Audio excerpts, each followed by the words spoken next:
Pessoal, bom dia. Vamos lá?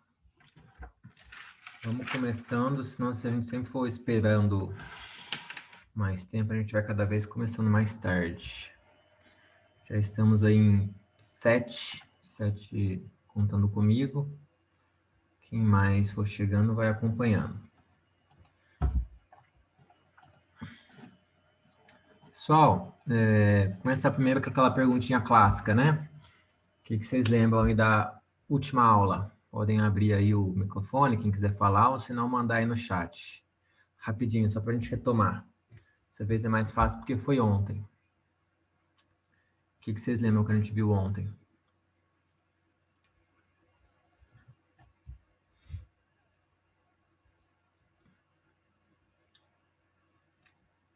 Ou já esqueceram tudo?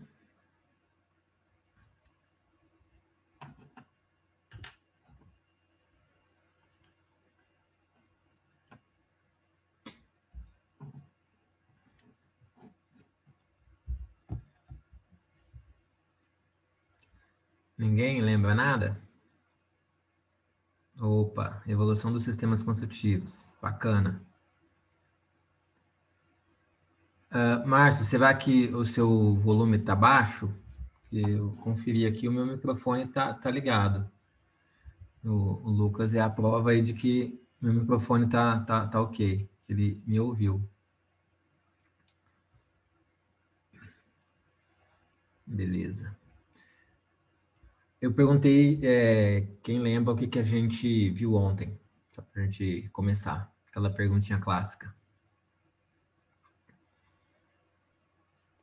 Então a gente viu aí. Primeiro você fez um repasso de toda aquela parte das definições, né, de material, estrutura, com a parte conceitual. Depois você apresentou algumas estruturas, principalmente enfocadas nas estruturas de madeira e materiais alternativos, como foi o caso das construções em bambu, das construções com solo cimento,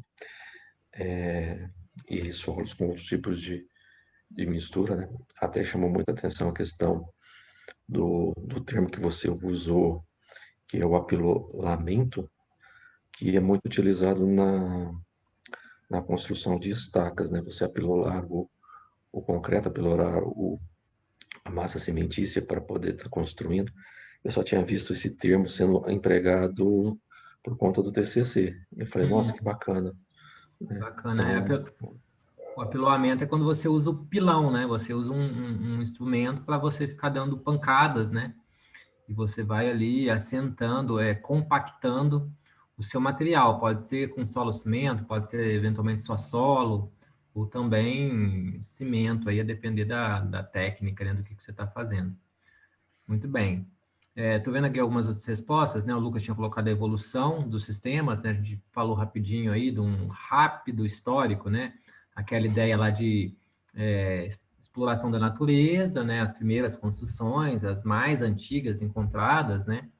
Depois só citei aí rapidamente grandes civilizações que começavam a fazer construções cada vez maiores, mais interessantes, e aí a gente vai se aproximando mais aqui da nossa época, né? Quando começa a figura do engenheiro, né? Porque até então não tinha, né? O planejamento, o projeto, né? Era a execução era direta, né? Era empirismo, as pessoas sabiam construir baseado em construções que já tinham feito anteriormente, né? Não tinha essa coisa de desenho, de cálculo, né? Isso aí eventualmente aparecia para se fazer um detalhe ou outro, né? Agora, isso que se faz hoje em dia, né? De todo o planejamento e projeto antes de colocar, antes de fazer nada na realidade, né? É uma coisa bem mais recente, né? De 100 e poucos anos para cá. Falando de subsistemas, evolução do sistema, definição do engenheiro e seus ramos, né? Tinha aquela questão também, né? De onde surge engenheiro, né? Engenharia foi algo que surgiu aí num contexto militar para depois, né? A gente ter os engenheiros civis, que somos nós aqui, né? Engenheiro civil é todo aquele que está responsável por coisas civis, né? E depois ele foi se ramificando, né? E o termo engenharia civil continuou aí como aquele responsável por construções, né? Aquele responsável pelos ambientes construídos, sejam edificações, mas também outros tipos de construções, né? Como pontes, né, dos sistemas viários aí, e outras construções que a gente pode ter, né? Túneis, portos, barragens, né? E assim por diante. Passei a tarefinha para vocês, a gente vai dar uma olhadinha daqui a pouco, né? Alguns poucos fizeram, se não me engano, 6, né? Mas a turma é pequena também. Ok, pessoal. Deixa eu compartilhar a tela aqui para vocês, para a gente falar um pouco sobre um esforço de classificação desses processos e sistemas. Então, a gente vai tentar aí compreender melhor, avançar com essa compreensão sobre sistemas construtivos, a gente vai tentar fazer aqui uma classificação, algo que a gente já vinha falando, mais ou menos, né, quando a gente fala aí de subsistemas, né? Então, um primeiro ou principal subsistema, né, é o subsistema estrutural ou de estrutura. E aí a gente pode dividi-lo, né? Então a gente vai ficar fazendo essas ramificações em infraestrutura ou fundações, né? E superestrutura. Lembrando que alguns autores vão utilizar aí mesoestrutura para se referir à parte da estrutura que fazem a ligação da infraestrutura com a superestrutura, ou o oposto, né? A superestrutura, da onde vem a carga, da onde vem o peso, para a infraestrutura, né? Então, seria ali, por exemplo, pilares do térreo, né? Fariam esse papel de mesoestrutura. Mas tem autor que não usa, tem autor que vai fazer a divisão de infraestrutura, aquilo que está abaixo do solo, e superestrutura, aquilo que está acima do solo, né? Fundações, pessoal, igual eu comentei, tem diversos tipos, né? Mas os materiais, em geral, o material utilizado, na maioria das vezes que a gente vê aí, é o concreto armado, né? E é algo que também, não vou dar tanto destaque aqui nessa aula, né, nem nessa disciplina, porque é algo que imagino que vocês já devem ter visto aí um tanto quanto em outras disciplinas, né? Mas só para lembrar, né? Fundações, as rasas ou diretas, que são diferentes das profundas ou indiretas, né? Porque é a questão aí do apoio, né? As diretas, elas estão aí com a base apoiado em área no solo, né? E as profundas, elas tendem aí a ter a sua resistência no solo por atrito pela lateral, né? Da peça aí do elemento, né? E a gente tem formas de perfuração, e aí também tem esses tipos aí que eu coloquei como exemplo, né? Sapata, tubulão, estaca pré-moldada, né? Algumas aí sendo rasas, a primeira, né? Rasas, outras profundas. Então, só para lembrar, né? Essa daí é a infraestrutura. A superestrutura, pessoal, a gente pode começar também a fazer como é que fala? Essa classificação em tipos, né? Esses subtipos. Então, um primeiro, mais utilizado, né? É o que a gente chama aí de pilar viga no dia a dia, né? Que a gente pode utilizar também o termo reticular, igual eu tinha comentado com vocês. Então, um pilar viga, né, ele pode ser, por exemplo, de concreto armado, que vai ser o mais convencional. E esse concreto armado, por sua vez, ele pode ser feito também de diversas formas, né? A gente pode ter um pilar, por exemplo, que é moldado em loco, né? Então, vai fazer lá a forma, vai colocar a armadura, vai fazer a concretagem, a vibração, a cura, né, a desforma. Ele também pode ser pré-moldado. Então, esse processo de moldagem é feito na fábrica, na indústria, e depois ele é transportado, e depois a preocupação é fazer aí as ligações, né? De um elemento com o outro. Também a gente tem a tecnologia do protendido, né? O protendido é quando você coloca cabos, né, no meio do seu elemento, eles são ativantados, né? Então ele tem aí uma pré-tensão, né? Então aí você vai, molda, né, o seu pilar, a sua estrutura ali, e depois você solta esses pilares, esses tirantes, né? E ele vai ficar fazendo ali uma força de compressão. Então você consegue atingir vãos maiores com essa tecnologia do protendido. Mas são todas possibilidades, né? Você consegue fazer isso com lajes também, né? Tô falando aqui pilar viga, mas também, que é o mais comum, né? A gente fala, sistema pilar viga, né? Ou também pilar viga laje. Então, concreto armado dá, por exemplo, essas possibilidades. A gente poderia pensar o que mais o concreto armado aí pode ser feito.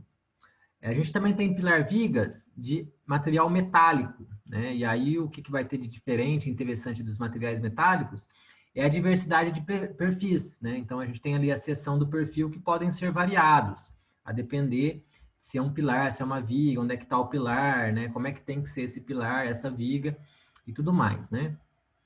Também temos como pilar viga madeira, né? Esse metálico e madeira, como pilar viga, a gente pode entender como algo pré-moldado também, né? No caso, na verdade, mais o metálico, né? O metal é um material que ele é moldado na fábrica, né? A gente vai fazer aí o processo de derretimento, né? O processo aí de obtenção de um metal desse ou daquele tipo, né? Tem alguma perguntinha aqui, vamos ver. Pode perguntar, Camila. Bom dia, Danilo. Bom dia. A minha pergunta é o seguinte: para cada processo, né, a gente sempre terá uma norma que vai conduzir esse processo ou não? Tem a questão também de ser experimental, operacional. O pedreiro tem conhecimento desse processo e é assim que é feito, ou todo o processo a gente consegue ter parâmetros de norma? Eu Então, falo isso por questão assim, eu como uma engenheira responsável por uma obra, primeira obra que eu vou estar desenvolvendo, né? Eu vou ali ter um processo para chegar num fim.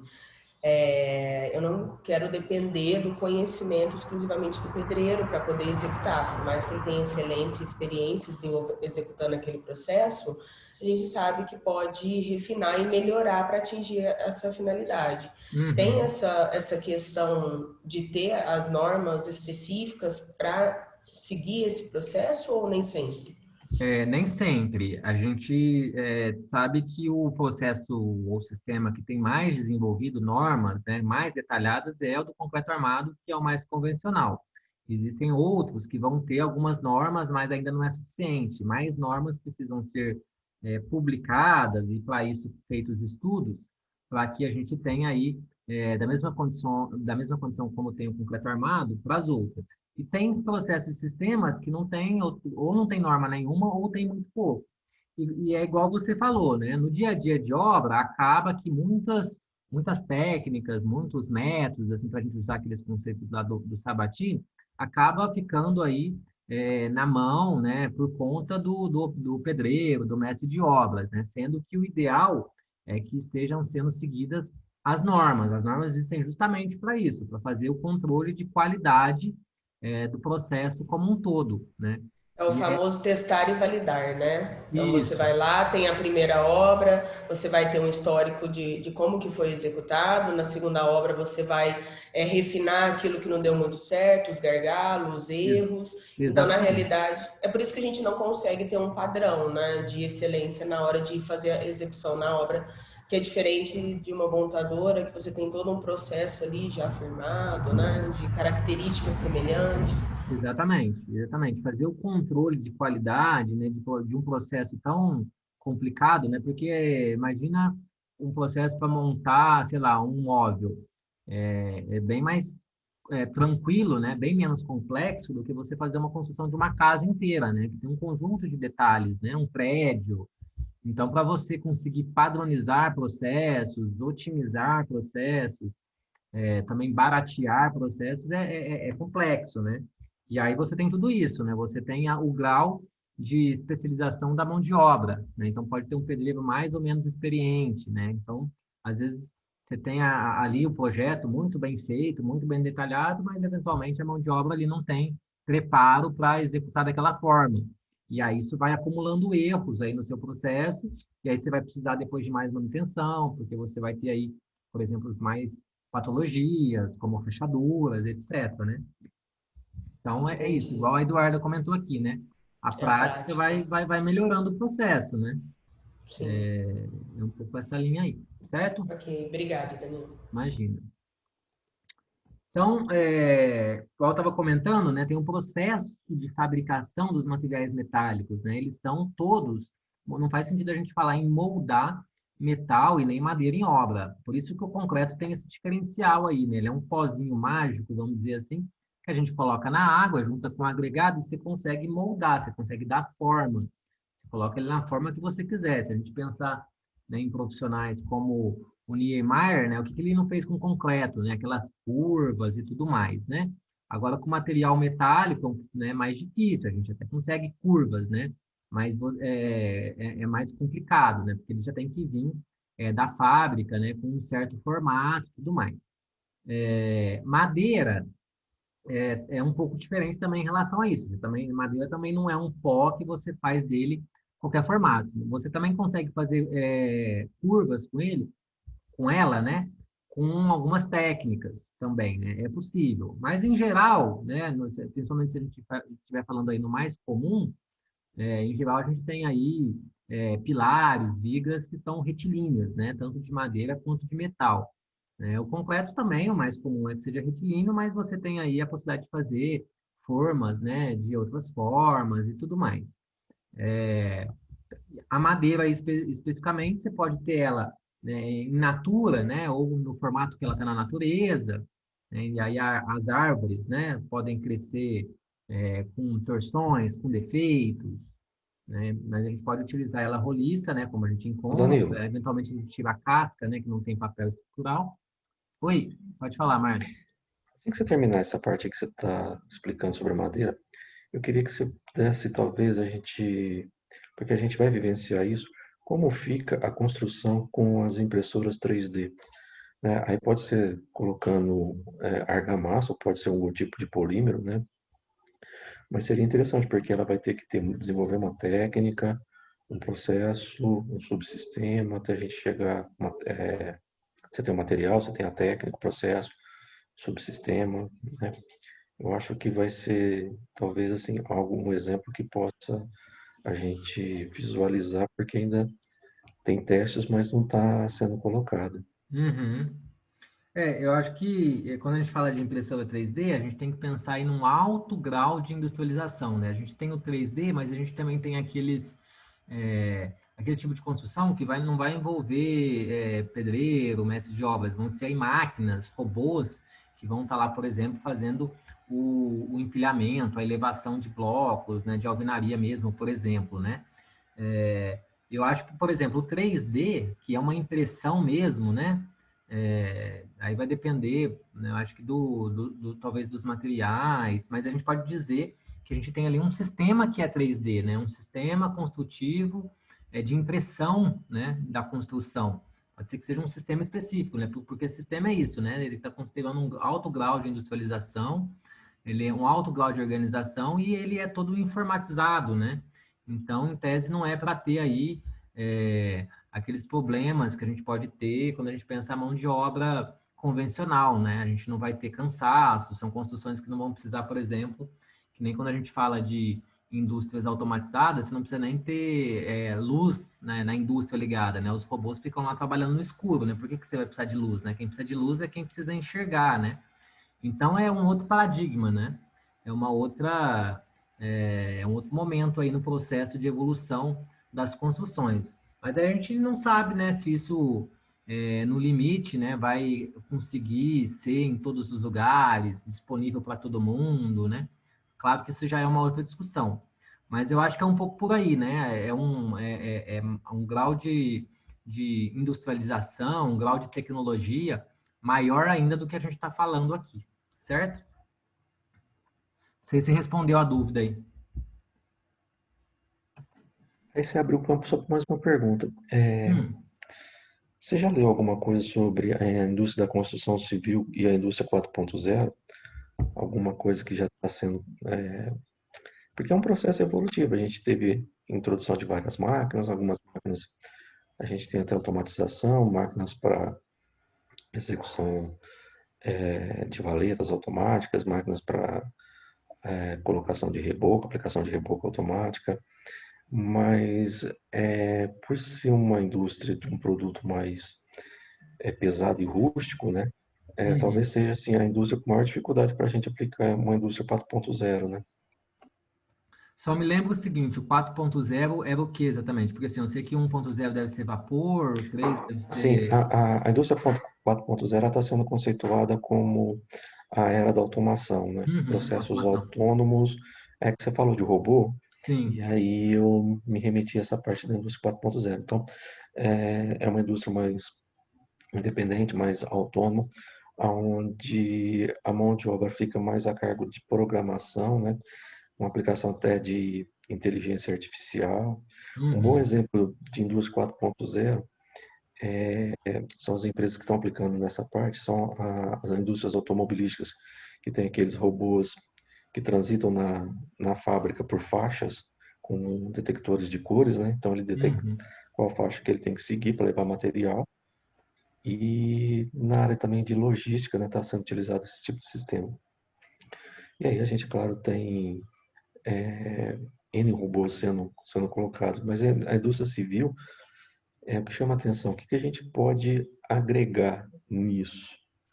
Porque Uhum. ainda a gente tem uma construção, como você começou sua aula falando, olha, o pessoal aprendeu daquele jeito, e na aula de ontem você falou, até naquele vídeo, né, que a gente evolui os sistemas construtivos, mas a gente tem dificuldades em mesclar esses sistemas construtivos e a gente tem dificuldades de modernizar esses sistemas construtivos. Vou dar um exemplo assim. Você já viu um banheiro construído de drywall? Uhum. Eu já vi, mas eu tinha o preconceito de que as placas iriam sofrer com a umidade. E aí eu Certo. fico imaginando assim, como é que fica com a questão da água ao lavar o chão e tal, né? E aí a pessoa me mostrou e falou, não, na hora do processo construtivo a gente levanta as placas, acho que 2 centímetros, ficam só presas a estrutura que é galvanizada, então não tem problema com o contato com água. E depois, a hora que você coloca o azulejo, não há problema nenhum. Então, assim, eu Uhum. vi uma construção de uma empresa que mexe com drywall em Franca, paredes externas, o cara falou, olha, tem 3 anos aqui, você não percebe a diferença, a menos que você bata na parede, né? Uhum. Então, assim, na nossa cabeça, como é que é a estrutura construtiva? É um modelo concreto armado, pilar, viga, a vedação é feita com tijolo, né, aquela coisa pesada. Então, nesse sentido, eu acho que a gente, para caminhar para a indústria 4.0, é complicado. E como você está mais atento, participando de feiras, tudo, às vezes você tem possibilidade de fazer mais. Então, acho que são várias questões aí, né? Mas, assim, em relação ao 4.0, o que eu já ouvi, assim, uma questão que eu acho que é bastante geral é qual o papel do engenheiro, no caso, o engenheiro civil, dado que você começa a ter cada vez mais automatização nesse processo. Então, o papel seria, talvez, de pensar essas máquinas, né, de possibilitar a interação entre o que uma máquina faz e outra faz e tudo mais, né? É, mas em relação aí os processos e sistemas específicos, né, que vão ser cada vez mais diferentes, né? Isso aí a gente fala talvez num prazo, um médio prazo, né? Porque eu acredito que ainda nossas construções, ainda durante um bom tempo, ainda vai ser o concreto armado, com forma e tudo mais. É, essa passagem aí, né, essa mudança, a gente tem que pensar, né, quando ela vai se dar, como ela vai se dar, né? Para processos, por exemplo, para drywall, né, construções com madeira, tem a questão ambiental que vai pegar bastante também, então é a tentativa de diminuição de cimento, né, porque não é só a tecnologia e vai ficar cada vez mais, vamos dizer assim, tecnológico nesse sentido de mais robôs e tudo mais. Tem também a questão aí dos materiais, das fontes, né, renováveis, tem toda essa discussão no meio que eu acho que está aí quando a gente pensa as construções do futuro, vamos dizer assim, né? E aí, por exemplo, esse exemplo que você deu, né, de drywall, né, uma coisa é a gente pensar naquelas exigências dos usuários só em termos estruturais. Então, é isso que você falou, né? Tem uma outra exigência que é dos usuários, que a gente chama de aceitação, né? A gente poderia colocar assim. Então, a estrutura, por exemplo, lá, né, uma construção que está lá em drywall, às vezes ela está perfeita, está ok, está bonita, mas a gente não tem o costume e a sensação de segurança que uma parede de alvenaria dá. A gente justamente bate lá e a gente ouve um oco, né? A gente acha que essa parede aí, ela pode cair em algum momento. Isso às vezes nunca vai acontecer, mas isso está nesse meio, né? Isso tem a ver também com, né, com engenharia, né, com o papel do engenheiro de como lidar com isso. Então, sei lá que a gente vai precisar fazer aí um processo de sensibilização para que as pessoas acostumem, né, a ter o drywall bater na parede ser oco ou não. Ou a gente vai continuar tendo que ter a parede de alvenaria ou uma parede aí com uma estrutura mais maciça para que a gente se sinta seguro, né? Então, isso aí tá no meio dessa discussão, assim, né? Por isso que eu falei aí que são vários elementos. Não sei aí se te respondi minimamente. Vamos para frente? Beleza. Então, madeira, né, a gente pode utilizar como encontra na natureza, mas ela também pode ser aí industrializada, assim, né, passar por processo de laminação, isso pode ser laminado e colado, laminado e pregado, enfim, aqui, pessoal, estou colocando exemplos, né, a gente tem uma diversidade muito grande de possibilidades, né, estou colocando aqui o que eu fui lembrando, que são os mais conhecidos, né. Sem ser o reticular, o pilar viga, a gente pode ter, então, o autoportante. Aí o autoportante, ainda como superestrutura, vale a pena a gente pensar nesse conceito, né? O que seria algo autoportante? Então, primeiro vamos separar. O que é algo portante? O que é algo que na nossa construção tem o papel de ser portante, né? Portante remete a portar alguma coisa, né? Então, esse portar, eles têm dois significados. Pode ser o de suportar, né? Então suportar um peso, e também pode ser o de transportar, né? Então imaginem vocês um prédio, uma construção. Se a gente tem um sistema de pilar viga, né, esse transportar é o transporte da carga, é o caminho que a carga faz até chegar na fundação, né? Então o pilar ele está fazendo ali um papel portante, né? Ele está ali, as cargas estão passando por ele está transportando essa carga até chegar no solo. E também portando, eventualmente, o seu próprio peso, né? Então, tem essas duas questões. O autoportante, né, é nessa linha, né? É uma parte da estrutura que transporta a estrutura, né? Transporta as cargas e porta a si mesmo. Então, quais sistemas, né? Quais processos autoportantes? Se a gente for fazer aí agora a abertura, né, para delimitar um pouco, né? Para ver opções, possibilidades aí nessa classificação. A gente tem a alvenaria estrutural, que também é chamada de alvenaria autoportante. Então, para a gente continuar tentando entender esse termo aí, autoportante. Uma alvenaria convencional de tijolos, ela vai estar ali fazendo uma vedação de uma parede, mas ela vai estar apoiada numa estrutura, né, de pilar viga. Né? Então, imaginem vocês aí um prédio, aquele esqueleto do prédio, pilar viga laje, e eu vou fazer ali um fechamento, uma vedação com uma alvenaria de tijolos, né? Essa parede, ela pode até ali, ela tem que minimamente aguentar ali o seu próprio peso, né? Para ela, por exemplo, não esmagar os tijolos das primeiras fiadas. Mas isso não quer dizer que ela está fazendo algum papel ali no subsistema estrutural da minha construção, né? Ela não está, essa parede de alvenaria convencional, ela está apoiada na estrutura de pilar viga aí da minha construção. É diferente da alvenaria estrutural. A alvenaria estrutural não tem pilares e vigas. As paredes que vão estar fazendo aí esse papel estrutural, né? Então, por isso que a gente vai chamar ela de autoportante. Ou alvenaria estrutural. Detalhe, não é toda a parede de uma construção de alvenaria estrutural que precisa ser estrutural ou autoportante. Eu posso, eventualmente, ter algumas paredes ali que sejam não estruturais. Ela pode estar ali feita, inclusive, com o bloco para fazer a parede estrutural ou de tijolo convencional, mas são paredes que no meu projeto, né, no meu projeto, principalmente o projeto estrutural, ela ali não tem um papel na estrutura. Ela pode, eventualmente, ser retirada, né, e aí a estrutura vai continuar igual, né? Agora, se ela é estrutural, aí ela não vai poder ser modificada, e aí o detalhe que muitas vezes é preocupante, né? Ela não vai poder ser rasgada para a gente passar algum tipo de instalação acessória, por exemplo, né? Então, aí a gente já vê, aí, a gente vai ver mais aprofundadamente ao longo da disciplina alvenaria estrutural, é uma desvantagem, vamos dizer assim, né? A alvenaria estrutural, em geral, a gente tem que ter as paredes fixas. A gente não pode, agora eu quero abrir uma porta aqui, quero instalar um ar-condicionado, então vou ter que fazer um furo. Tudo isso tem que ser verificado aí em termos de projeto de estrutura. A alvenaria estrutural pode ser feita de blocos, né? Então, a grande maioria das vezes é blocos de concreto, mas também a gente vê bastantes blocos cerâmicos, né? Mas existem outras alternativas, né? Bem menos utilizado no país é o sílico calcário.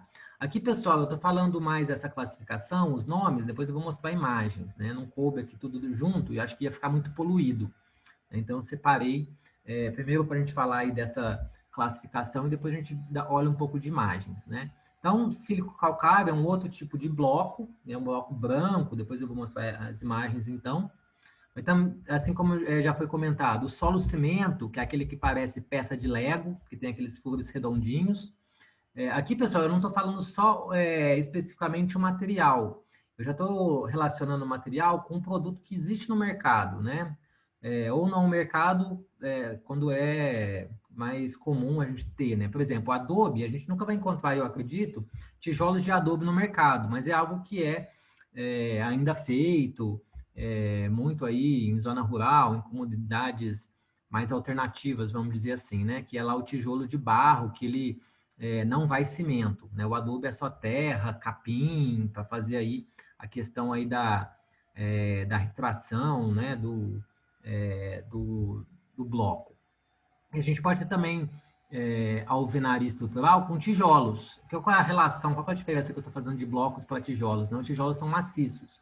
Os blocos, eles vão ter aí furos, né? E os furos têm um papel aí de possibilitar as instalações, né? Instalações acessórias, né? Então, a gente vai precisar rasgar a parede, nem vai poder, né, ficar rasgando muito a parede para poder fazer aí instalações acessórias, né? Então, a gente vai fazer essas instalações por meio aí desses furos, né? Nos tijolos, não, os tijolos são maciços, mas a gente consegue fazer alvenaria estrutural com tijolos. Acontece que aí a gente vai ter que ter o quê? As nossas instalações, elas vão ter que estar aparentes, né?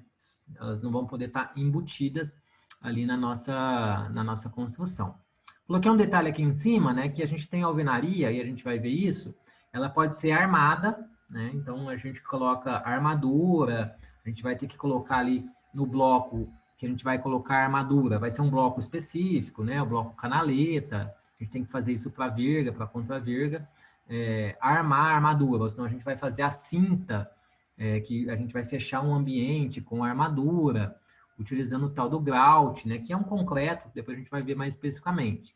Mas a gente também tem a alvenaria estrutural que é não armada, né? Então é simplesmente o empilhamento dos blocos e o que vai garantir a estabilidade, né, do conjunto ali é a amarração, o contraventamento, a utilização de enrijecedores com parede mesmo, com bloco, né? Então eu quero eu quero uma parede numa certa direção, eu faço uma perpendicular para poder uma contraventar a outra, enfim, né? Técnicas aí para não precisar fazer a utilização da armadura, né? Então, são tipos diferentes de alvenaria estrutural, né? Ou numa obra a gente pode ter as duas coisas, né? Algumas paredes são armadas, alguns cômodos são armados, outros não, mas é menos comum, né? Em geral usa ou tudo armado, tudo não armado. Também tem a possibilidade, pessoal, de fazer a proteção, né? Então a gente tem aí uma parede que é utilizado cabos atirantados, que são, depois que a parede está ali elevada, construída, esses cabos são soltos, e aí eu consigo vãos maiores, né? Paredes mais altas, né? Porque elas estão ali justamente sob proteção, né? São a alvenaria estrutural protendida. Então, alvenaria estrutural. Um outro conceito que vale a pena também a gente se atentar é o próprio conceito de alvenaria. Eu acho que eu comentei na aula passada, né? Às vezes a gente acha que a alvenaria é a construção convencional, por exemplo, pilar, viga e parede de tijolos. Ou a gente acha que a alvenaria é sinônimo de parede, mas não. A alvenaria é uma construção, né, feita por unidades iguais. Então, a gente pode ter uma alvenaria. A gente pode ter, por exemplo, um forno, né? Um forno de pizza, um forno desses tradicionais de roça, feito de alvenaria de pedras, né? Então, a gente vai ter a alvenaria que a gente chama alvenaria seca, quando não vai argamassa, mas o mais comum a gente ter a alvenaria que essas unidades, que podem ser blocos, podem ser tijolos, pode ser pedra, então tem que ser unidades aí iguais, né, ou parecidas. O mais comum é ela serem ligadas aí por argamassa, né? Essa argamassa pode ser a mais comum é de cimento, mas pode ser argamassa de cal, argamassa às vezes de terra mesmo, né? Algum tipo ali de mistura que vai fazer a junção aí dessas unidades, né? Então, a alvenaria é isso. Então, tomar cuidado para não confundir. A alvenaria é parede, não é sinônimo, né? A alvenaria é uma construção, uma técnica de se construir com unidades. É das mais antigas da humanidade também, né? Aquelas fotos que eu mostrei lá de 9.000 anos antes de Cristo, aquilo já era alvenaria, né? Não existia concreto armado nem de longe naquela época, né? Bom, continuando aí no autoportante, nesse sentido de que é algo que porta e se sustenta, né? A gente tem os maciços, né? Então, a gente pode ter paredes inteiras que são feitas de concreto, né? Porque lá na forma anterior, que a gente estava vendo pilar viga, reticular, a gente tinha só os pilares e vigas, né? E as lajes maciças de concreto, né? Agora a gente tem aqui a possibilidade de paredes, né, que vão fazer aí também a função estrutural, sendo que elas podem ser moldadas em loco, então a gente vai ter formas, né, que vão ser no formato da parede, a gente vai vir concretar, a gente obviamente coloca ali também as armaduras, né, e também pode ser pré-moldado, né. Também poderia ter a possibilidade aqui, estou pensando, não coloquei, mas de proteção, para a gente ter paredes de concretos maiores, né, proteção é sempre para a gente conseguir ter elementos maiores, né. Um exemplo de proteção, que eu acho que é bacana, só para a gente passar a ideia, imaginem vocês com uma pilha de livros, né? Então, vocês têm um monte de livros em pé, né? Fechados, todos um do lado do outro. Aí a gente tenta elevar esses livros, assim, né? Se a gente aplica uma força, né, comprimindo os livros, a gente consegue ter mais livros, né, para a gente levantar, né? Então, imaginem que a gente tem um monte de livros que ocupam um espaço, assim. Se a gente levantar com a mão fraca, sem colocar força, eles vão cair. Né? Se a gente coloca força assim e ergue, né, a gente consegue levantar esses livros. A proteção é algo semelhante, né? Acontece que a gente tem baias, né, no meio passando, né, como se fosse canos passando por meio de uma peça, e é passado aí cabos de aço. Aí a gente tem equipamentos que esticam esses cabos, né, eles são ali presos, né, na ponta das estruturas, e depois esses cabos são soltos. Então eles ficam fazendo esse esforço, né? E aí a gente consegue ter aí mais, no caso, livros, né, sendo levantados, né? Mas na construção seriam mais blocos, né? Seriam mais tijolos, seria aí uma parede de concreto maciça, né? Podendo ter elementos aí maiores. Maciço de terra crua.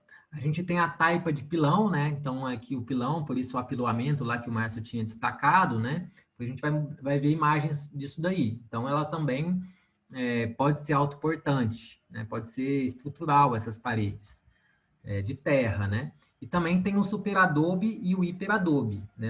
Esses dois tipos, o adobe é o tijolo de terra, né? O superadobe e o hiperadobe, a gente vai utilizar sacos e depois a gente vai ficar também, de certa forma, piolando ou batendo, né? Pode ser as duas coisas. A gente vai ficar ali socando essa terra, batendo nessa terra para ela ficar bem comprimida.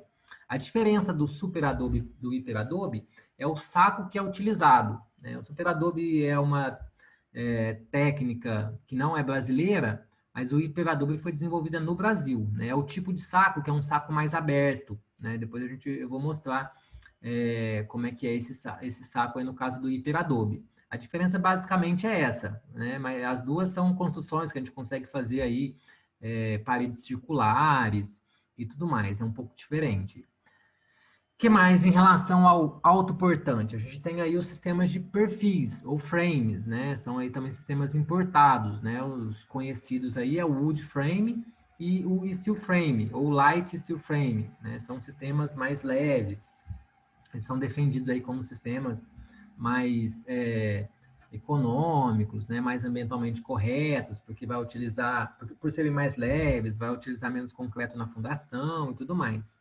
Né? E aí, a alvenaria estrutural, ele vai ser estrutura e alvenaria, né? Maciço também.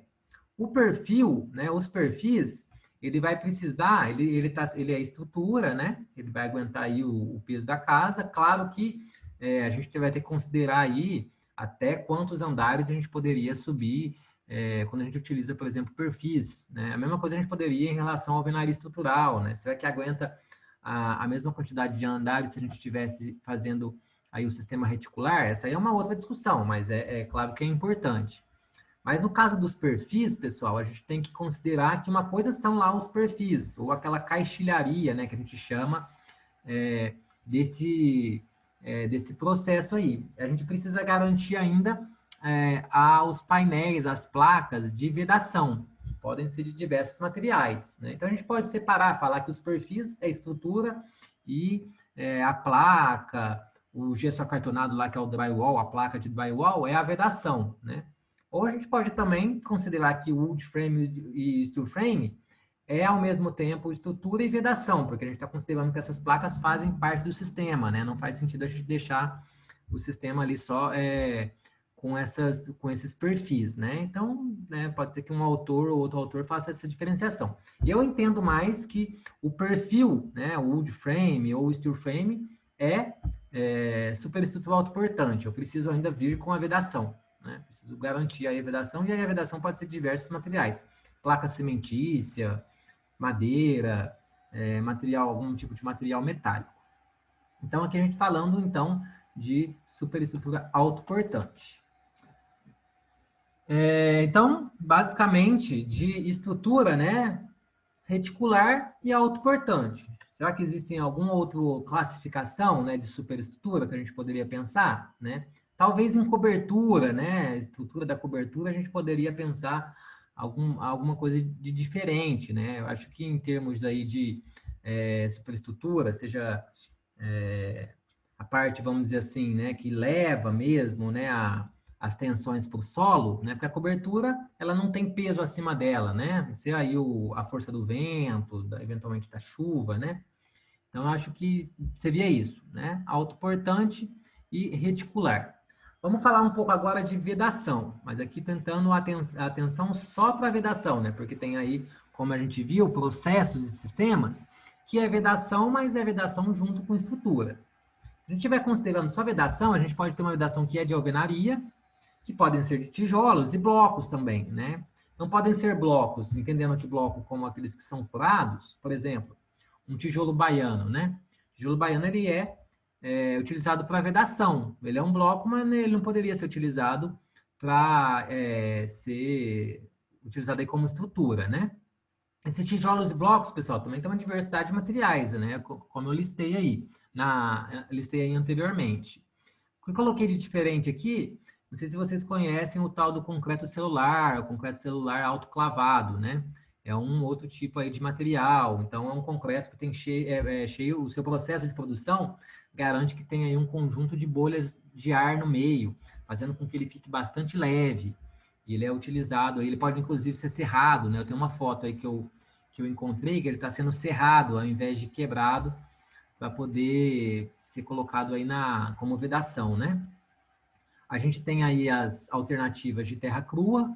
Então, a taipa de pilão, pessoal, ela vai ser um sistema lá autoportante. A gente consegue garantir que ela tenha possibilidade de ser utilizada como estrutura. Já a taipa de mão, não, né? A taipa de mão a gente não consegue fazer aquela compressão suficiente. A gente vai ali com a mão, garantindo que esteja garantida a vedação apenas, né? A gente vai colocando terra para vedar um ambiente do outro. A gente também tem o cob, né? Que a gente vai fazer algumas bolinhas, né, que vão ficar ali secando, e aí depois a gente empilha essas bolinhas. Enfim, são sistemas aí mais tradicionais, né? E a gente tem a possibilidade de placas. Então, por exemplo, a gente está falando de sistema estrutural de frames, como o de frame, steel frame, e depois a gente pode vir com placas para fazer aí a vedação, drywall, placas cimentícias, mas pode ser madeira, e aí vidro, PVC, sei lá, Eucatex, enfim, né? Algum tipo de material metálico pode ir garantindo a vedação, por exemplo, aí desse sistema estrutural de frames, né? Mas dependendo da situação, a gente não precisa nem ter esses perfis, né? Esses frames. A gente pode utilizar dependendo da situação aí, algum tipo de placa, né? Então, a gente tem, sei lá, um pilar metálico mesmo, a gente vê isso bastante em barracão, né? A gente vem, faz ali um fechamento, uma vedação de material metálico, né? Não tem perfis ali no meio, né? Então, uma coisa é a vedação, outra coisa é a estrutura. E aí a gente tem um sistema que junta as duas coisas, né? Que elas estão dadas juntas. Falar um pouquinho de cobertura. A cobertura, pessoal, assim como a gente estava vendo anteriormente aqui, estrutura e vedação, ela também tem a sua estrutura, a gente precisa garantir a estrutura, né? O telhado pesa, né? Ele tem o seu peso, às vezes ele é mais leve, às vezes ele é mais pesado. Então, a gente tem que ter, a gente tem a parte da estrutura da cobertura. Mas também tem a sua vedação, que é o que garante que a chuva não entre na construção, né? E aí a gente pode pensar uma diversidade também, né? A gente tem lá uma cobertura que tem uma laje, que pode ser plana, pode ser nervurada, pode ser formato cogumelo. Eu coloquei só exemplos aqui, né? Pensando que isso pode ser feito também em loco ou pode ser pré-moldado, depois transportado para o local da obra, né? A gente tem aí as treliças, que elas podem ser planas ou elas podem ser espaciais, né? Então, na verdade, aqui na minha delimitação seria até mais interessante, né? Treliças planas e espaciais. E a gente tem as estruturas espaciais também, né? Que não precisam ser treliças.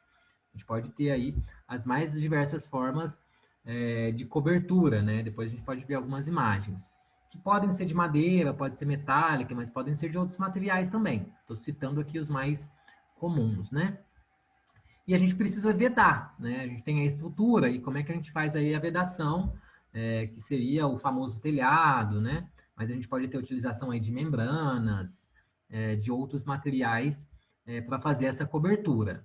E tem aí o exemplo do telhado verde. Podemos pensar outros tipos de cobertura também, só citei aí alguns, né? Coloquei que tem diversos tipos de telha, dos mais diversos, né? A gente tem desde da reutilização de resíduos, então aquelas caixinhas de Tetra Pak, né? Da caixinha de leite, que é aí triturada, depois feito a compressão, né? E a gente tem telhas com esse material, telhas de pedra, telhas de plástico, de cerâmica, né, e tudo mais. Tem uma diversidade de tipos também, né? E o telhado verde, ele vai ter aí já uma função de lidar com o calor da própria construção. Se eu tenho um conjunto de telhados verdes numa dada região, eu vou diminuir a tal da ilha de calor urbana. Ele também vai ter o papel de reter um pouco de água de chuva, fazendo com que chegue menos água aos fundos de vale. Então, se eu também tenho várias construções com telhado verde, eu posso eventualmente diminuir os riscos de enchentes, né? Então, são algumas variáveis, alguns benefícios, né? Algumas vantagens do telhado verde. Claro que ele vai ter que ter aí as preocupações com manutenção, numa obra ele vai acrescentar um pouco o valor, pode ser que seja um pouco mais caro, enfim, né? Mas é algo que existe, né? Em outros países aí, aqui no Brasil ainda não é tão comum. O que mais, pessoal? Em relação aí o sistema elétrico e hidráulico, né? Que aí são as instalações acessórias que a gente tem aí nas nossas construções. Elas podem ser, a gente até poderia pensar em maior diversidade, em tipos tal, mas aqui só, a grosso modo, elas podem ser embutidas, então a gente não vê, a gente só vê ali os terminais, né? Então a tomada, o interruptor, ou elas podem estar aparentes, né? Então, depois eu vou mostrar a foto em relação a isso. As compatibilizações, que como é que a gente consegue compatibilizar o sistema estrutural de vedação com as instalações. Então, por exemplo, aquele exemplo que eu acho que eu já até comentei. Se eu tenho uma parede de vedação de alvenaria convencional, eu vou precisar fazer o quê? Se eu quero que a minha instalação elétrica ou hidráulica seja embutida, eu vou precisar rasgar, abrir a parede. Agora, se é um sistema aí de alvenaria estrutural, os blocos eles já são furados. Então, eu consigo fazer o buraco só ali onde eu quero que apareça a tomada. A minha tubulação, ali os meus fios vão passar ali pelos furos, né? Então, eu não preciso fazer aí nenhum tipo de rasgamento. E aí eu vou ter que tomar cuidado também na técnica de assentamento desses blocos. Eu não vou poder, por exemplo, passar ali massa e cobrir ali todo o meu bloco, né? Eu vou ter que passar só na parte, né, ali sem ser no furo, né? E eu posso ter sistemas elétricos, hidráulicos aparentes também, eles são parafusados, eles estão expostos, né? A gente consegue ver, a gente não vê só a tomada, só o interruptor, a gente vê ali a tubulação por onde está passando os fios, né?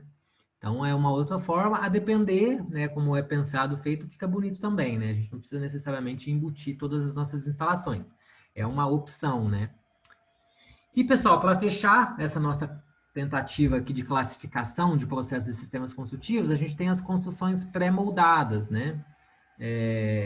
As construções inteiras, porque eu falei de elementos, né, que a gente pode fazer, serem pré-moldados, né? Então, a gente vai ter uma junção de subsistemas, é um conjunto, né? Porque se a gente tem, por exemplo, aqui o container já é estrutura, já é vedação, já é cobertura, né? Então, a gente está juntando vários subsistemas, né? E a gente tem aí possibilidade de pré-fabricação de cômodos inteiros, né? Então, é comum, por exemplo, a pessoa construir vários cômodos e comprar o banheiro pronto. O banheiro vem, ele só é encaixado na obra, é um módulo, né? Ou não, eu quero a casa inteira, né? Então, tem aquela imagem, como é que fala? Famosa também do caminhão transportando uma casa, né? Sendo içada, colocada no lugar pronto. Ela é feita em outro lugar, depois ela é só transportada. Então, isso aí também é pré-fabricação, pré-moldagem de construções, certo? Então, vamos olhar algumas imagens. Deixa eu só dar uma olhadinha na hora aqui. Ainda está tranquilo, vamos um pouco mais. Então, pessoal, aqui eu fui mais ou menos colocando na ordem do que eu fui falando, né? Então, aqui eu tenho exemplos aqui daqueles cabos, né, de protensão, então lá do primeiro tipo, né? Aqui, aparentemente, é uma fundação, né? Mas é concreto armado, né? Aqui o tradicional sistema de concreto armado, as formas, né, pilares e vigas, e aqui a pré-moldagem, né? Então, eu tenho que fazer aqui o encaixe, né? E depois eu vou ver como é que vai ser essa junta, que tipo de material, se vai ter né? Eu tenho que ter a preocupação com a dilatação das peças. Como são peças que não foram feitas com a cura, né? Como é que fala? A concretagem delas, né? E aí depois a cura junto, elas podem sofrer dilatações diferenciais, né? Então eu vou ter que ter um cuidado com essa junta ali para que uma peça não faça o rompimento da outra, por exemplo, né? Então, quando eu estou falando aqui de pré-moldado, as preocupações são outras, né? Aqui, pessoal, materiais metálicos, né? Então, eu coloquei uma foto famosa aqui de uma construção do Empire State Building, né, nos Estados Unidos, em que tem aqui os trabalhadores, né, sem proteção nenhuma, mas aqui a foto é famosa, mas o que eu quero destacar nela aqui é o perfil de material metálico, né, dessa construção, né? E aí a cidade ao fundo, né? Acho uma foto muito emblemática, interessante, porque ela é uma foto bonita, ao mesmo tempo ela, né, reflete essa coisa aí da segurança, né? Segurança do trabalho, é um prédio famoso, enfim. Lembrei dessa foto aí para ilustrar aí a questão dos materiais metálicos, né? Aí, em materiais metálicos, pessoal, a gente tem aí a diversidade de perfis, né? Perfis dos mais diferentes formatos, né? Então, aqui tem um exemplo de construção com perfis pilar viga metálico, né? E eu coloquei aqui no outro canto uma obra de arte que eu conheci lá em Inhotim, não sei se vocês conhecem, né? Então, como é que foi feita essa obra de arte? Tinha aqui um poço que foi colocado concreto fresco, né? E aí depois veio um guindaste e foi soltando perfis aí de ferro, de construções que foram demolidas. E aí ficou dessa forma, né? Então, só para ilustrar também aí os nossos materiais metálicos, né? O nosso sistema de pilar viga metálico. Agora, pessoal, a madeira, né? Eu já tinha mostrado um monte de fotos de madeira ontem, mas aqui para ficar agora um pouco mais bem classificado, né? Então, ainda falando de pilar viga, que pode ser com a madeira roliça, como nesse primeiro exemplo, ela pode ser laminada, e aqui eu coloquei o destaque, né? Que a madeira pode ser laminada e colada. Então, eu tenho várias lâminas, né? E aí depois eu venho colando elas, né?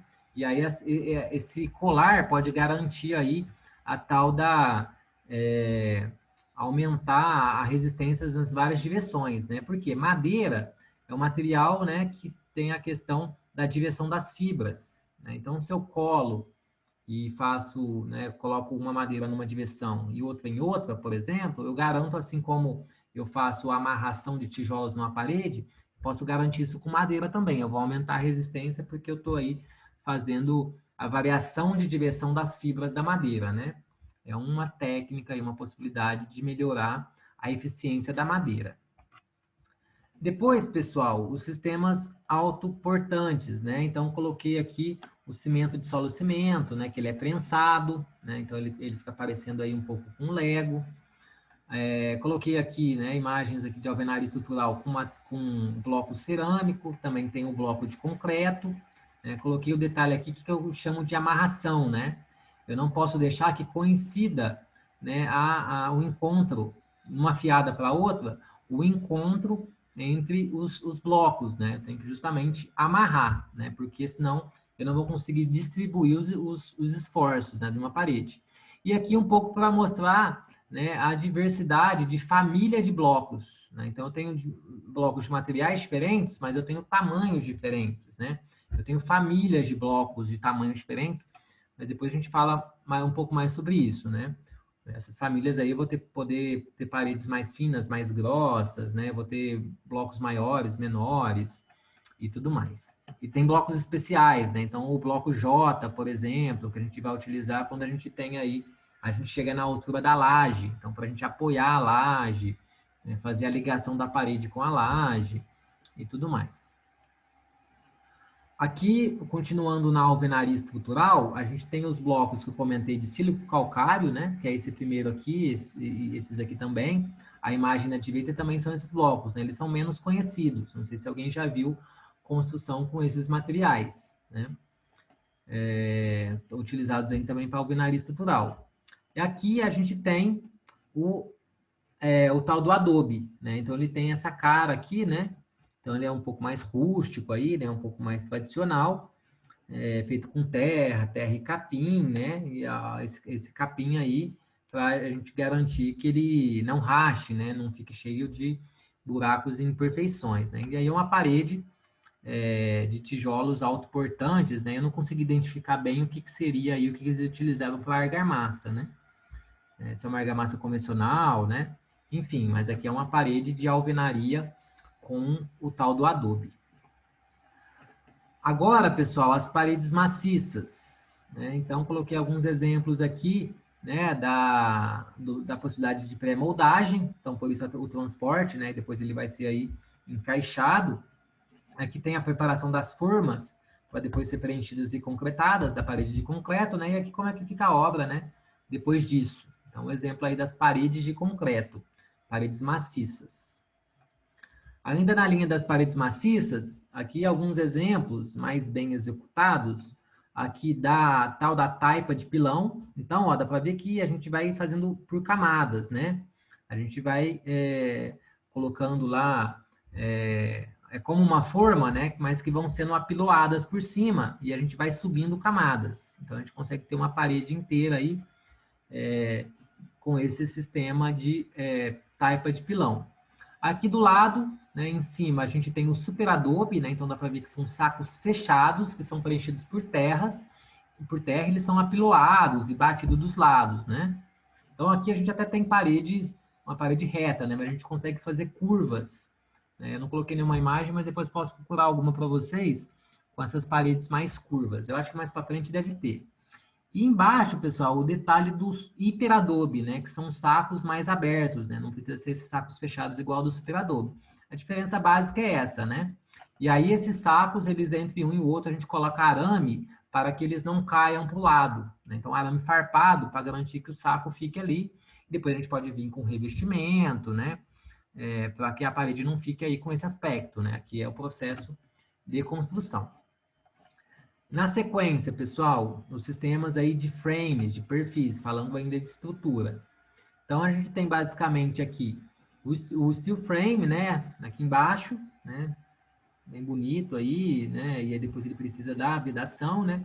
E em cima, o wood frame. Né? Então, duas imagens aí que estão mostrando só a estrutura. E do lado, tem aqui a vedação, né? Aqui a vedação do steel frame, aparentemente aqui com madeira lascada e colada, né? E aqui a gente tem a placa cimentícias fazendo aqui a vedação também de um sistema de steel frame, né? Mas poderia ser também a utilização dessas placas pulled frame, né? Aqui as possibilidades, aí a gente tem que ver essa questão aí de qual tipo de vedação funciona melhor para cada tipo de sistema, né? De processo. Se é o cimentício, se é madeira, né? Eu tendo a achar que madeira funciona bem com madeira, né? E tudo mais. Vedação, passando agora para vedação, né? O mais convencional, a vedação de tijolos. Isso aqui é o tijolo, é o concreto celular que eu comentei com vocês, né? Ele, né, pode ser branco, mas pode ser de outras cores também. E a gente tem a possibilidade de serrar o cimento, né? Ele é bastante leve, né? Ele é um tijolo cheio de ar, né? E ele é utilizado para vedação. Ele é maior assim para possibilitar maior produtividade, né? Mas a gente pode serrá-los para fazer a compensação, né? Quando a gente vai fazer o fechamento, vai subir na parede, chega na viga, precisa ali adaptar e precisa ser serrado. E aqui algumas técnicas com terra, né? Então, o adubo que eu já falei, o pau a pique, né? Então, tem uma estrutura ali de uma trama que é feita com madeira, que pode ser bambu, né? Ou pode ser algum tipo de madeira, e depois a gente vai preenchendo os espaços vazios que ficaram, né? Dessa trama com terra. E essa terra pode ter aí palha também por causa da retração, né? O cobre, né? Que é essa terra aí que vai sendo também modelada em bolinhas, né? E depois a gente vai empilhando, né? Essa imagem aqui não dá para ver muito bem essa técnica do cobre. Depois eu vou ver se eu encontro uma imagem melhor. Não sei se vocês já ouviram falar, eu não listei lá em cima, desse tal de cordwood, que a gente vai juntando esses troncos de madeira, mas no lugar desses troncos a gente poderia também colocar garrafas de vidro, garrafa PET, como uma das imagens que eu mostrei, né? Então a gente junta terra, né, com esses pedaços aí de madeira, por exemplo, né? Tem um nome aí de cordwood, utilizados aí em outros países de língua inglesa, muito possivelmente, né? Então, são diversidades aí de possibilidades. Aqui, pessoal, um pouco das placas de vedação, né? Então, independente do que está sendo aqui a estrutura, vamos dar uma olhadinha aqui nas perguntas. Opa, legal, o Márcio está sugerindo aqui um vídeo para assistir depois. Eu vou dar uma olhada, então depois a gente comenta. Vamos chegar ao final aqui da apresentação, a gente já pode dar uma olhadinha. Então, a gente tem placas, pessoal, de madeira, e aí as madeiras podem ser compensadas, pode ser dos mais diversos tipos, né?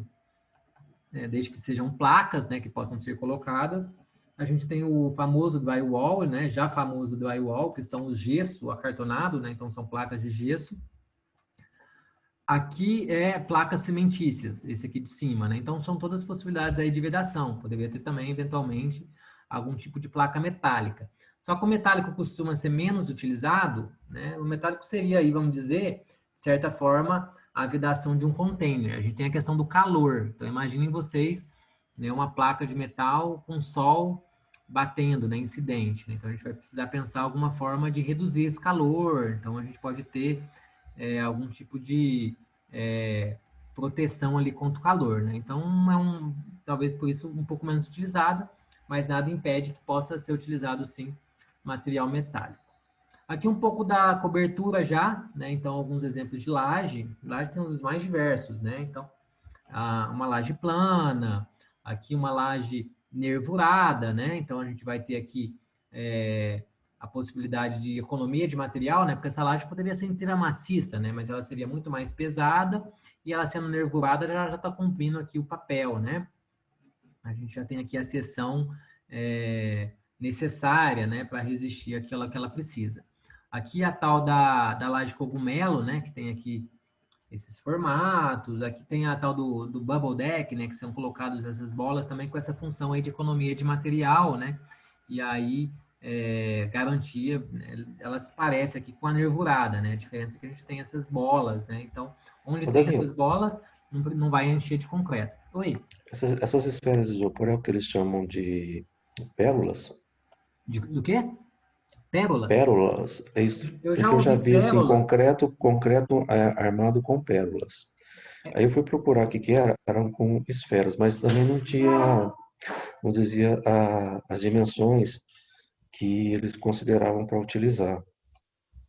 Certo, eu já ouvi esse termo pérola, que eu participei lá daqueles desafios do Ibracon, né? O Ibracon é aí o Instituto Brasileiro de Concreto, eles fazem umas competições no congresso anual deles, que é dos mais diversos tipos, né? E aí um deles é lá concreto com o concreto mesmo, em vez de você colocar agregados, você vai colocar isopor, né? E aí a gente foi atrás de comprar esse isopor, e aí tinha a pérola, que era um tamanho, sei lá, um pouco maior, e tinha a micropérola, né? Que eram umas bolinhas bem pequenininhas. Agora, para o Bubble Deck, eu não sei se é utilizado esse termo, né? Pérola. Mas eu acho que tem a ver aí com a questão da pérola, né? Pérola mesmo, lá das conchas, serem esféricas, né? Mas eu não sei a fundo, assim, se a gente pode chamar isso aí do Bubble Deck. Eu sei que é conhecido quando a gente tem essas esferas de isopor de Bubble Deck, né? O que mais, pessoal? Ainda em relação às coberturas, né? Eu falei aí das treliças, né? Então, aqui a gente tem uma treliça plana, e aqui a gente tem de metal, né? E aqui a gente tem uma outra treliça. A imagem não está muito boa aqui, mas é uma treliça espacial. Ela não é só plana, né? Um local aqui em Franca que tem uma treliça espacial é lá a estação de Ayrton Senna, de ônibus, ali no centro, né? Ela é uma treliça espacial. Mas em termos de cobertura, né, a gente tem as mais diversas possibilidades. Aqui tem vários desenhos de treliça, né? Aqui a gente tem as coberturas espaciais, né? Que não precisam ser treliças. A gente pode ter aqui, por exemplo, de alvenaria, né?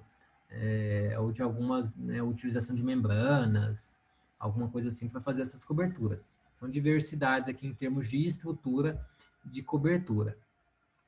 E tem também os telhados, né, que podem ser também dos mais variados tipos, né? Então eu coloquei aqui a telha peixe, né, que tem aqui esse desenho, aqui uma telha de Treta Pak, né, que é de material reutilizado, a mais convencional, que é a telha cerâmica, né, que tem vários desenhos, né? Aqui a tal da telha sanduíche, né, tentando dar conta da questão aí do calor, né? Ela é metálica, mas ela tem o isopor no meio, para tentar aí reduzir um pouco a questão do calor.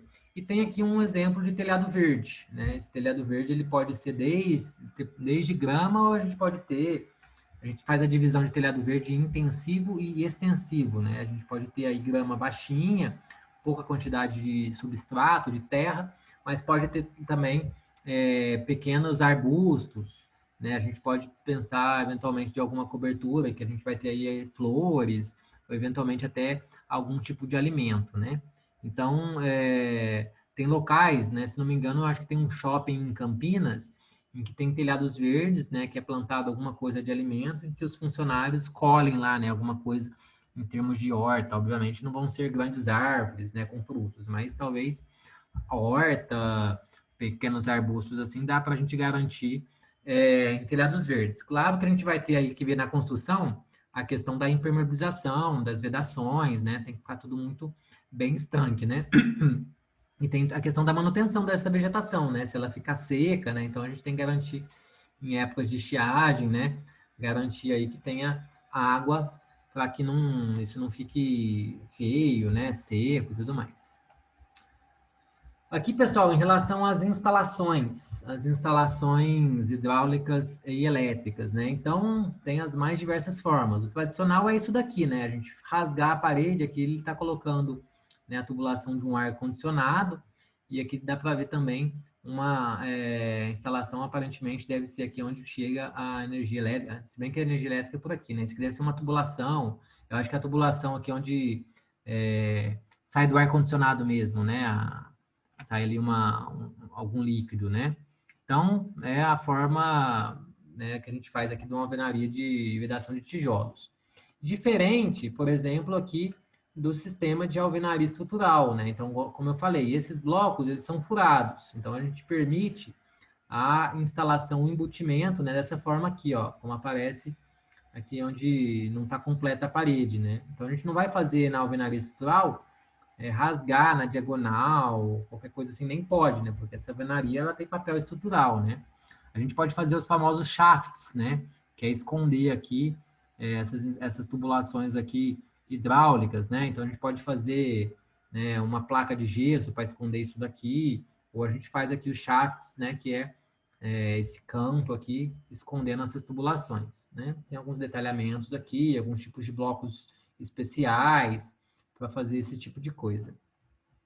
Aqui, pessoal, é um pouco da instalação no drywall, né? Então, por detrás, a gente tem essas possibilidades aqui, né? Como é só a placa, a gente pode, atrás, esconder, como está escondido aqui, ter essa cara, né? Na frente, a gente vai ter lá a tomada, o interruptor, né? Mas por detrás, ficaria desse jeito. E aqui é um exemplo da tal das instalações quando elas estão aparentes, né? Então, a gente tem aqui, né, passando essas tubulações por onde vão os fios elétricos, né? A gente poderia ter a mesma coisa, por exemplo, para a instalação hidráulica, né? Elas serem aparentes, elas não estão dentro da parede. É uma possibilidade também, né? E, né, mais ao final aqui, as ideias de autofabricação, né, ou pré-moldagem. Ou também aqui quando a gente fala de container, né, é algum tipo de reutilização, na verdade, né? Esses containers são feitos para transporte de mercadorias, né? E aí, depois, quando eles não estão mais sendo utilizados para isso, a gente pode utilizar para construção, né? Então, a gente vai precisar fazer adaptação, né? Eu acho que o principal custo é para a garantia do conforto térmico, né? Por conta do material metálico, né? Que precisa aí ter um tipo de revestimento para isolar, para ter menos calor, né? Não sei se vocês já tiveram a oportunidade de entrar em algum tipo de construção com container, né? Aqui em Franca eu acho que tem lá o do Zé, né? Que é lá a lanchonete, né? A casa de lanches. Aqui é a autoconstrução inteira, né? Então a casa sendo transportada, né, como um todo para o local, né? Ela é pré-fabricada, não consegui identificar bem o material aqui, parece alguma coisa de madeira, né? E aqui a gente tem a possibilidade de pré-fabricação de módulos, né? Então aqui é só um cômodo, né? Não é a casa como um todo. Eventualmente essa casa inteira ela foi pré-moldada e montada, mas aqui tem um destaque de um único cômodo sendo transportado aqui, colocado no local, que também é uma possibilidade, né? Faz tudo na fábrica, faz tudo na indústria e depois transporta, né? Nada é feito em loco aí, simplesmente é aquela questão da ligação, das juntas, de dilatação e tudo mais, né? Pessoal, dá uma olhadinha na tarefa de vocês na aula passada. Então, para a gente ir finalizando aqui. O que eu observei lá que vocês foram colocando? Então, tem que tomar cuidado para não misturar as coisas aí, as questões, né? Então, por exemplo, subsistema subsistema estrutural é diferente de vedação, né? Então, a gente não pode falar assim, a construção é de alvenaria convencional, ou seja, é pilar, viga de concreto. São coisas diferentes. Uma coisa é a vedação, né, que pode ser de tijolos, pode ser de blocos, ela está fazendo só papel de vedação. Uma outra coisa é a estrutura. Então, eu acho que essa classificação é tentar ajudar um pouco nisso, né? Separar aí os subsistemas, né? Então, quando a gente fala, do que é a sua casa? É de alvenaria. Eu não estou querendo falar em relação à estrutura, né? Estou falando só da vedação, né? Se eu estiver falando de alvenaria convencional, né? Então, esse é um primeiro ponto. Então, aqui eu já coloquei, né? Qual o conceito de alvenaria também, né? Que a gente já falou um pouco, né? Alvenaria não é parede. Alvenaria é uma técnica de junção aí de unidades que podem ter argamassa, pode ser alvenaria seca sem argamassa, alvenaria de pedras, por exemplo. Enrocamento, né? Que é uma técnica também em que colocam um conjunto aí de pedras, né? E depois elas são compactadas, né? Uma outra questão, pessoal, que eu vi nas respostas aí, né? O que seria um sistema industrializado? Né? Na hora que vem eu vou falar um pouco sobre isso. Hoje acredito que não vai dar tempo. Então, o que seria esse grau de industrialização, né? O que a gente considera que é um sistema não industrializado, por exemplo, né? Então, apareceu o termo industrializado nas respostas, por isso que eu estou levantando essa questão. Deixar um pouco aí para vocês pensarem, né? Esse grau de industrialização. Uma outra questão, parede de concreto foi listada aí, né, como uma das possibilidades de estrutura, mas foi colocado assim, parede de concretos em loco. Será que só em loco que é possível, né? Acho que a pré-moldada também, né? E aí também a outra questão a parede de concreto, ela pode ser estrutural e não estrutural, né? Hoje eu coloquei a pergunta, mas já estou respondendo, né? Então, a gente tem sempre essa opção, né? A gente pode ter uma parede lá que é de alvenaria estrutural, mas ela não está fazendo parte da estrutura da construção, né? Então, aí ela entra como não estrutural, ela está tendo um papel ali só de vedação, né?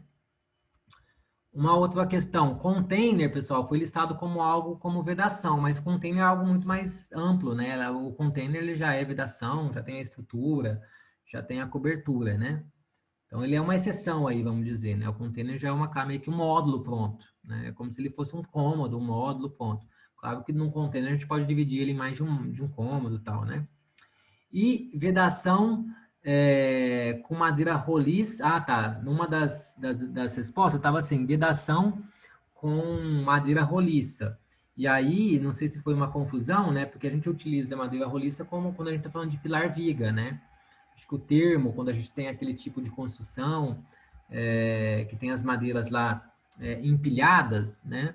A gente costuma chamar a vedação com, na verdade, não vedação, né? Aí vai ser um processo, né, com madeira maciça, né? Então ele é autoportante, ele não é só vedação, é estrutura e vedação, né? Podemos falar aí que é estrutural, mas é um estrutural que já garante, é autoportante, já garante a vedação. O que apareceu de diferente do que eu não citei, né, que vocês foram colocando?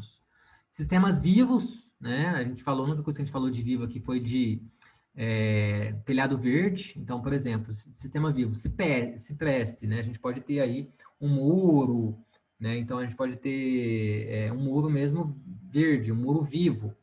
Mas também, pessoal, a gente tem a ideia aí, o conceito de envoltórias verdes.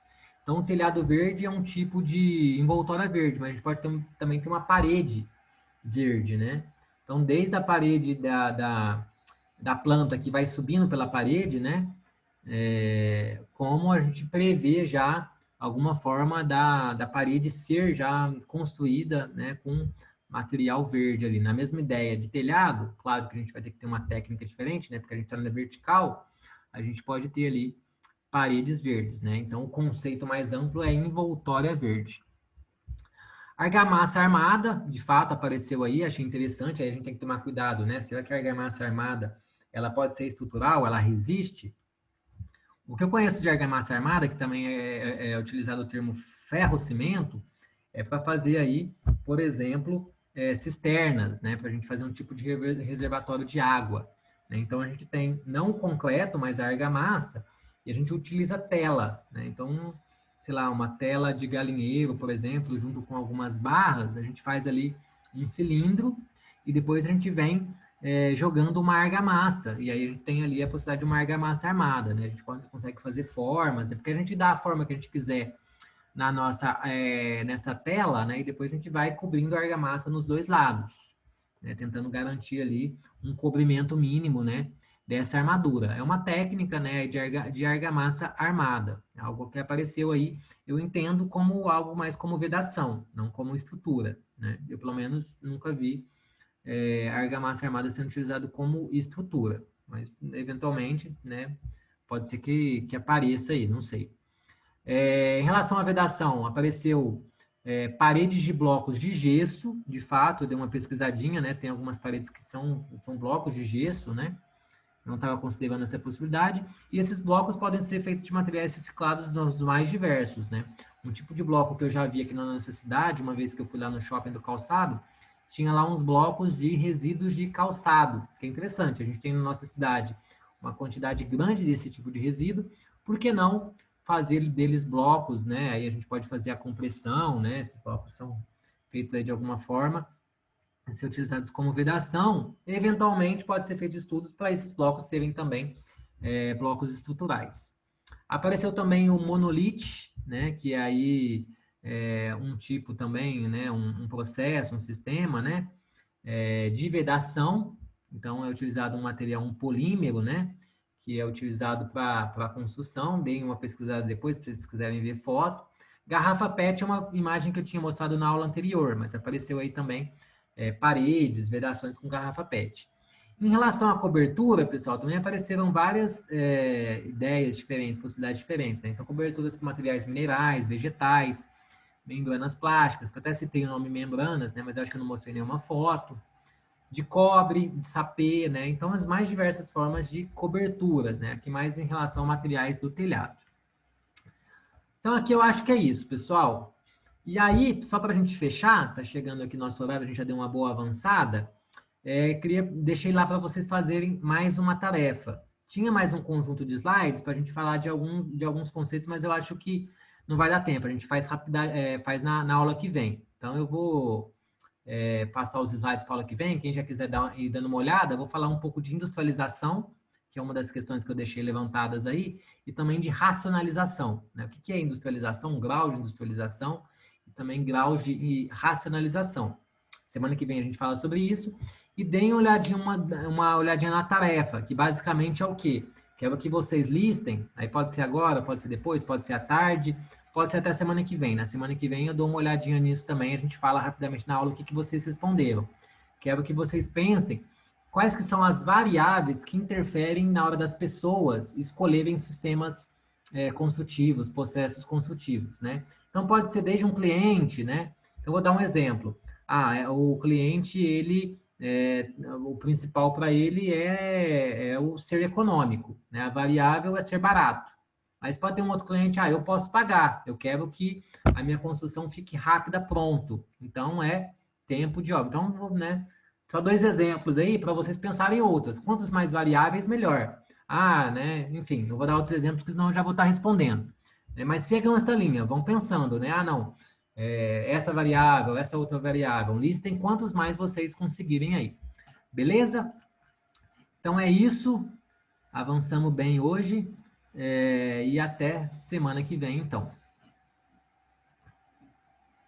Se alguém tiver alguma dúvida. Eu fiquei de ver o vídeo, né? Eu vou assistir aqui e a gente...